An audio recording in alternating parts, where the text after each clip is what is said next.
Test 6. You will hear a number of different recordings and you will have to answer questions on what you hear. There will be time for you to read the instructions and questions and you will have a chance to check your work. All the recordings will be played once only. The test is in 4 sections. At the end of the test, you will be given 10 minutes to transfer your answers to an answer sheet. Now turn to Section 1. Section 1. You will hear 2 teachers, Andrew and Katie, discussing the coming excursion of their language class. First, you have some time to look at questions 1 to 6.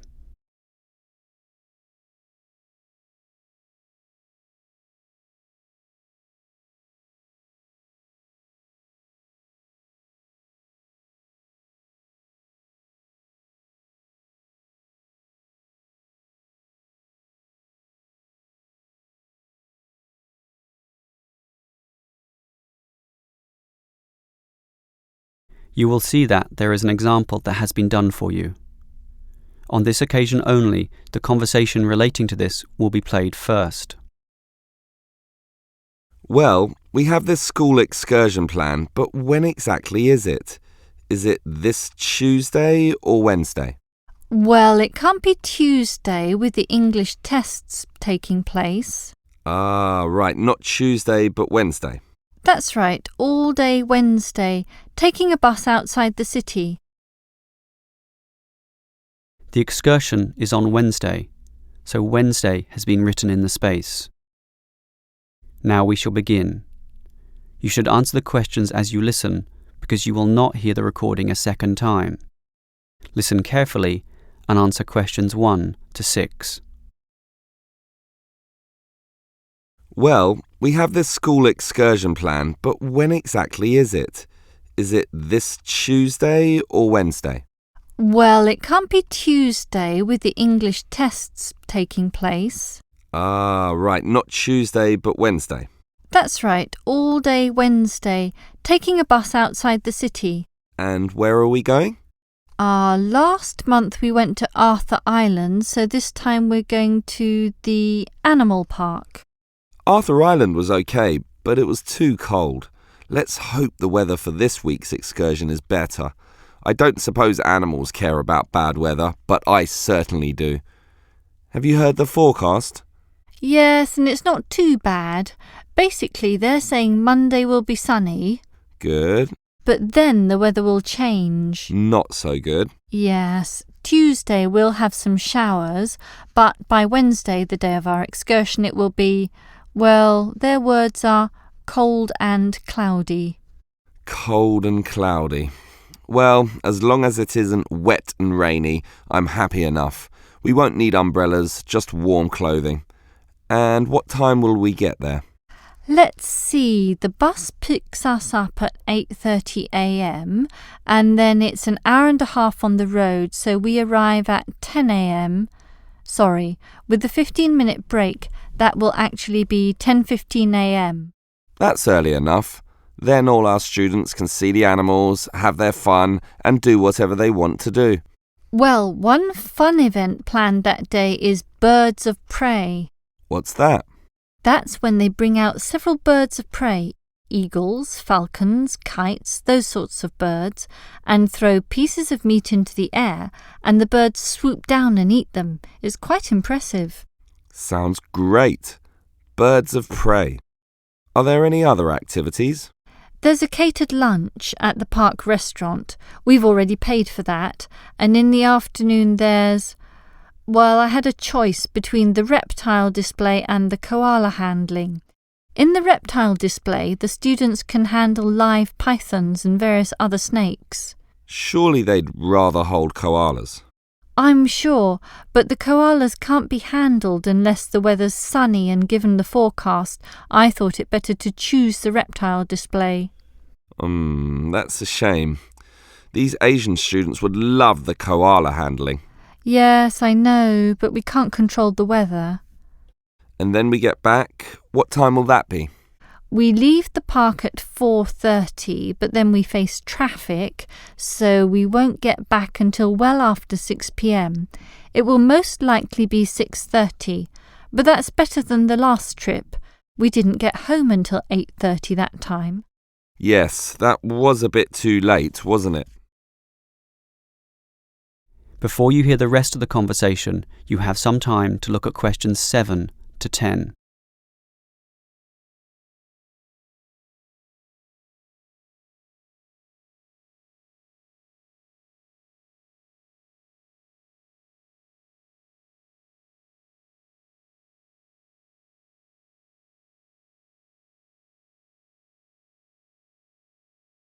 Now listen and answer questions 7 to 10. Andrew, I understand you've been doing some research regarding the breakdown by nationality of our student body. That must have produced some interesting results. You're right. I got some statistics from head office. I would imagine that most of our students are either Japanese or Chinese. You imagine right. But it's the Chinese who constitute the majority, but only just. I had thought Koreans might be second, but it's actually the Japanese, quite close behind.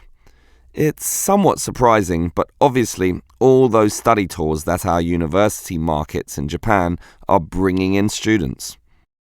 What's the breakdown exactly? Japanese are a quarter of the whole, which is considerable. Last year they were only 16%, so that market has grown nicely. The only other proportions of some weight are the Indonesians and Koreans, about the same. Indonesians at 15% and the Koreans are a little higher, not like last year when they were less than 10%. I thought we'd have more Indonesians than Koreans. Well, as I said, they're about the same. Just like the Saudi and Thai student numbers, almost the same also, both just under 10. Which one is bigger? Thai students number just a fraction more. As for the other nationalities, collectively they're only 3%, so it wasn't worth giving each of them a separate category. I just grouped them under other. That's Vietnamese, South American, a couple of Russians, and so on. That is the end of section 1. You now have half a minute to check your answers.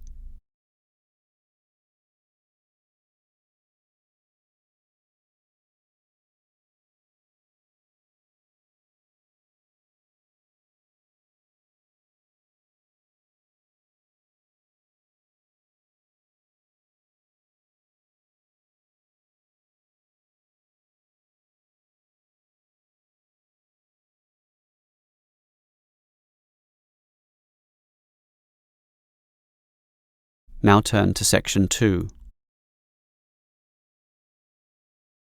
Section 2. You will hear a representative from Easy Travel Travel Agency explaining to some customers the benefits of her company. First, you have some time to look at questions 11 to 15.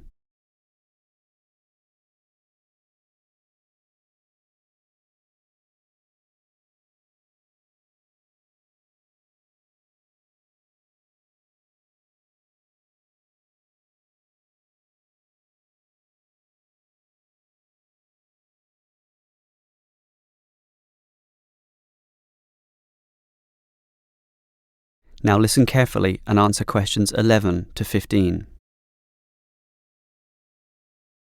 Hello everyone. Now you're here because you're interested in travel, right? And you're in the right place. For at Easy Travel we have the best deals for the best locations. We specialise in eco-travel, or holidays designed to get you amongst nature, ignoring the hustle and bustle of big cities. So whether you want to hike in Nepal, as many people do, or follow some jungle paths in the rainforests of Queensland, we can give you the best deal. If you look at our office here, you'll see our overseas consultants. That's for trips overseas, obviously, to Europe, to North America, but primarily for the Asian market, which is generally more popular in this part of the world. Most people like that touch of the Orient, right? But they also like the domestic market, since this country offers its fair share of beautiful natural vistas. What about the deserts, anyone? What about some striking red rock gorges? Then talk to our domestic consultants who can arrange anything you want. But they deal with the accounts in the morning, so you'll need to talk to them in the afternoon. And remember, our office doesn't open at night, sorry to say. Now, around the outskirts and outer regions of this city, there are many beautiful places that you might not be aware of, and the advantages of these regional locations are many. Mostly by being closer, some of them can be done in a day tour. Yes, it's fast and convenient with none of those long-haul bus trips which often leave you cramped and uncomfortable and stuffing heavy suitcases into luggage racks. But I should tell you about our buses, those that are needed for the somewhat more distant holiday destinations. They definitely do not suffer from those problems I just mentioned. We use the services of the famous Sleek Line Company, whose buses are known as the very best. Yes, they are big, yes, they are comfortable, but what makes them especially different is the personal attendant who accompanies the driver, ready and willing to serve you and ensure that your trip is the very best. So whether it's overseas or local, we can certainly give you what you want. Now, do you have any questions? Before you hear the rest of the talk, you have some time to look at questions 16 to 20.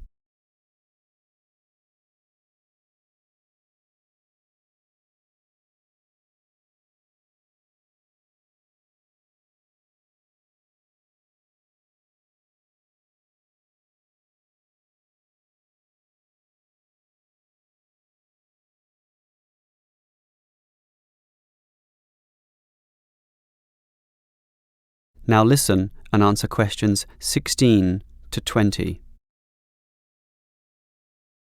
Right, let me orient you to our main Easy Travel office here. On this table right beside us are travel magazines for you to browse through, and on the wall next to that are many more for all parts of the world. Our 4 travel consultants sit over there on the other side of that long counter. That's right, 4 of them, side by side, all serving various regions. Now, let me tell you their specific functions. Firstly, the consultant on the left, next to the plant, is the local tours consultant, serving tours in the immediate vicinity of this city. Next to her is what we call regional tours, targeting the statewide options. Next to her is the interstate tours, and that can involve either buses or planes. In the former case, utilising the Sleek Line bus service, as you know. And finally, next to her in the corner is General Inquiries, which is self-explanatory. If you have questions of a general nature, rather than one relating to specific destinations, you can go there.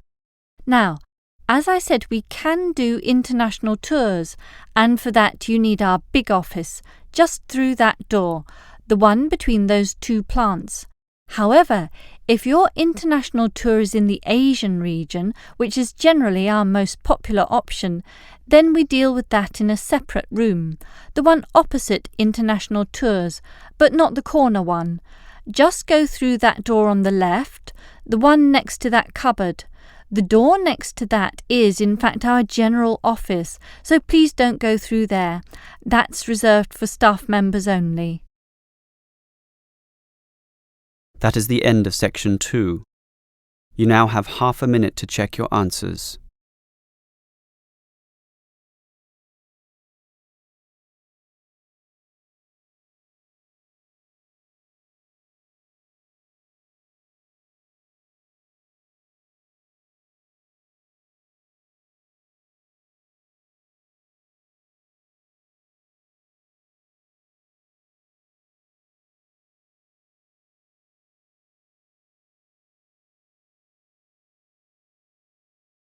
Now turn to section 3.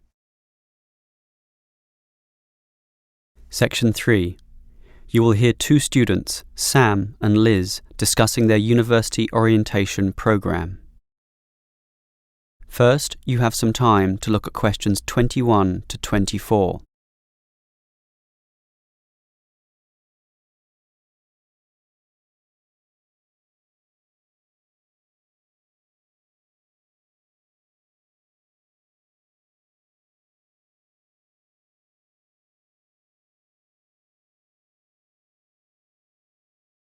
Now listen carefully and answer questions 21 to 24. Hi Liz, how do you feel about starting university here? A little bit nervous, but I'm confident I can handle it. This orientation programme seems like it will help us a lot. Sure, I'm looking at the timetable here myself. It seems that there are choices available. I can see. So, what are you going to do Monday afternoon? In the morning we all have the opening lecture, but it looks like we have a choice later that day, as you said. Well, the careers lecture might be helpful, but I am interested in the uni tour. It's probably too early to be thinking of careers now anyway, and I want to know what's what at this new university, so I'm doing the tour. All right, I'll come along with you. Might learn something interesting. After all, we haven't seen much of this place yet, and we will be spending 4 years here. Tuesday is another full day too. In the afternoon there's a lecture about study skills, but that morning offers another choice. Library tour or student union induction? What do you think? I think the student union is very important, but we can go there anytime, right? So we should take advantage of the library tour while it's being offered. Maybe the week after, you and I can go to the student union. Library it is then. Now, Wednesday has a free session in the morning, but after lunch there's a choice between visiting the computer lab or attending a lecture on our legal rights. Well, law and rights are important, but computers are the basis of everything these days, so I'm going to the computer lab. Don't you think knowing our legal rights is equally, if not more important? We live in a very litigious and complex society now. Sure, but it's something we can pick up later, so let's leave that one out. OK. Let me see the timetable. Thursday is a free day, and the week winds up with some celebrations on Friday afternoon. It looks like a fun choice too. There's either a barbecue on the main lawn or the dance. I never pass up the chance to eat something. What about you? If I can get a free meal, I'll take it any day, and I'm not good at dancing anyway. Well, that's that decided, right? Right. Before you hear the rest of the conversation, you have some time to look at questions 25 to 30.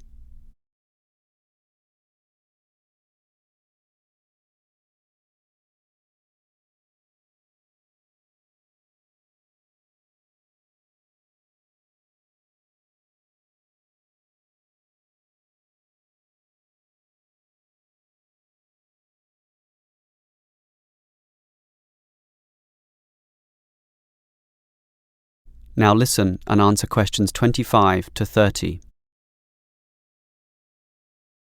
Guess what, Liz? There's another interesting thing in this orientation booklet, and it looks important, about a style guide. What's that? Take a look yourself. It seems to be a set of rules regarding how to present written work, essays and that sort of thing to the lecturers. They want a uniform style of presentation. I can see, so everything we hand in must have a header and a footer. A what? A header and a footer. The footer is at the bottom of the page and the header is at the very top. That's why they call it a header, you know, that little bit of writing giving details about the work. And they also want the word count. Why do they need that? I guess because the lecturers will specify the number of words they want for their assignment. And they want to be sure students follow this. And even the heading on the page has to be a specific dimension, 16 points and bold print and underlined. And subheadings are 14 points, and the font has to be Arial for everything. Yes, the main text is Arial too, as you said, and the size is 12 points, with the header and footer being slightly smaller at 10 points each. Well, it seems logical. The size of everything is in proportion to its importance, but why do they need the spacing of the main text to be 1.5? The header and footer are different. They're only single-spaced. Probably to allow the teacher to insert comments or corrections, or just to make it all more readable, I suppose. And we need wide margins on the left, right, top and bottom. probably for the same reason. Lots of space to allow the addition of comments. That's a bit scary, actually. It seems to assume we will be making mistakes. And look what they want in the header and footer. The header has the name of the work. Not the name of the teacher? No, the work, but surely the teacher's name must go somewhere. Ah, here it is. It goes in the footer. OK, I'd say this is all logical. If a page is lost, say falls to the floor, then with all this information it can always be traced back to the teacher involved. Right. As you say, all very logical. That is the end of section 3. You now have half a minute to check your answers.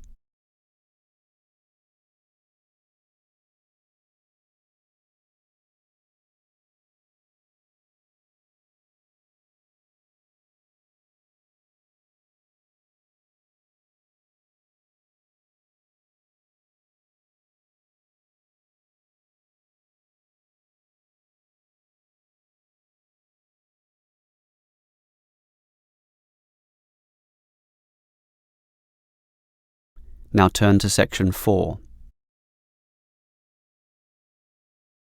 Section 4. You will hear a lecturer discussing public parks. First, you have some time to look at questions 31 to 34.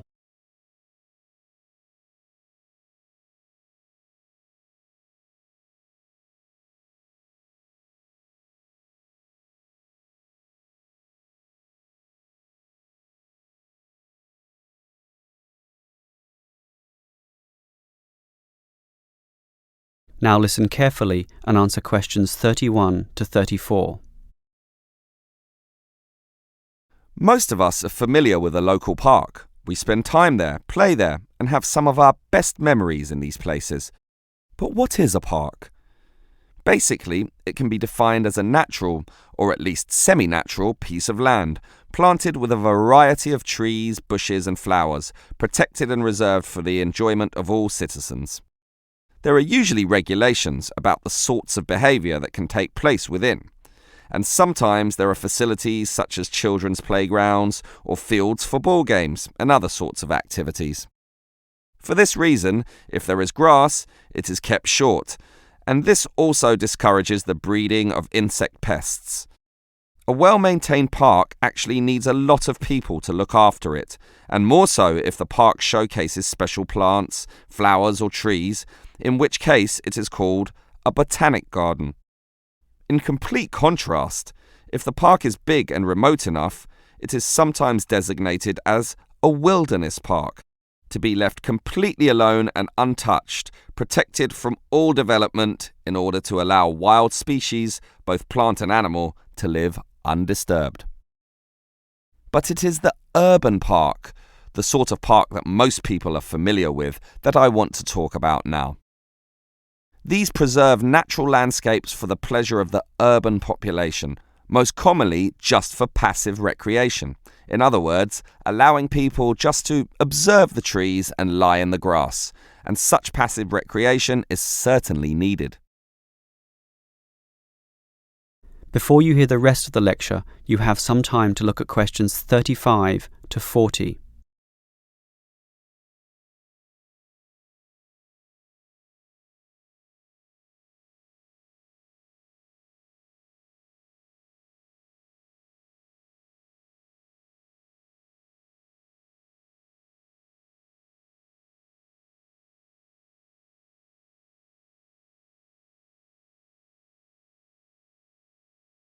Now listen and answer questions 35 to 40. Continuing on the subject of parks, it might surprise you to know that once there were none. 1,000 years ago, there was no need, since there were already extensive open spaces, forests and wilderness surrounding most cities and towns, for example in Europe. These dark, dank forests were large and even dangerous, full of wild animals and with the potentially fatal result of getting lost. Hence, fairy tales evolved about witches living in these areas and the wolves and bears which could threaten young children. However, with the rapidly increasing human population, The original wilderness and natural open spaces were intruded upon. Forests were cut down as population spread, and with them, urban pollution and further deforestation. But it was only with the advent of the Industrial Revolution that people realised natural areas needed to be preserved to give the populace access to the sort of nature that was fast disappearing due to the uncontrolled development and demand for resources. The first park expressly designed for that purpose is usually considered to be Prince's Park in Liverpool. This was in 1841 on land donated to the public by a rich iron merchant. With such a generous donation, worth about £50,000, the council decided to invest £5,000 of its own money in making it look good. Consequently, they hired a landscape designer, Joseph Paxton, who designed twisting turning pathways among shade-giving trees, all based around a central lake. In many ways, it became the prototype for all later large parks, including the famous Central Park in New York. But if we were to pick the park that most people are familiar with, it would be the much smaller neighbourhood park. These can be tiny, but by being in the midst of extensive development and dense populations, they are increasingly seen as a refuge where one can get a glimpse of true nature. Many psychologists now maintain that this glimpse is necessary, for ultimately, as a species, we have an innate affinity for nature, and the concrete urban zoo clashes with our inner being. This has seen the rejuvenation of many urban parks that were once left to decay, for example, in New York or London, and indeed some cities such as Melbourne are known all over the world for their abundance of carefully maintained parks, including a world-famous botanic garden. That is the end of section 4. You now have half a minute to check your answers.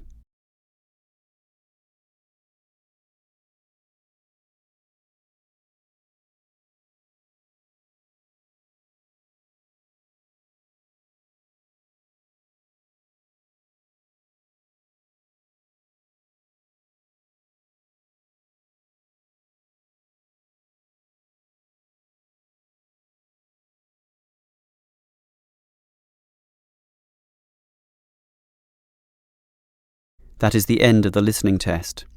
In the IELTS test, you would now have 10 minutes to transfer your answers to the answer sheet.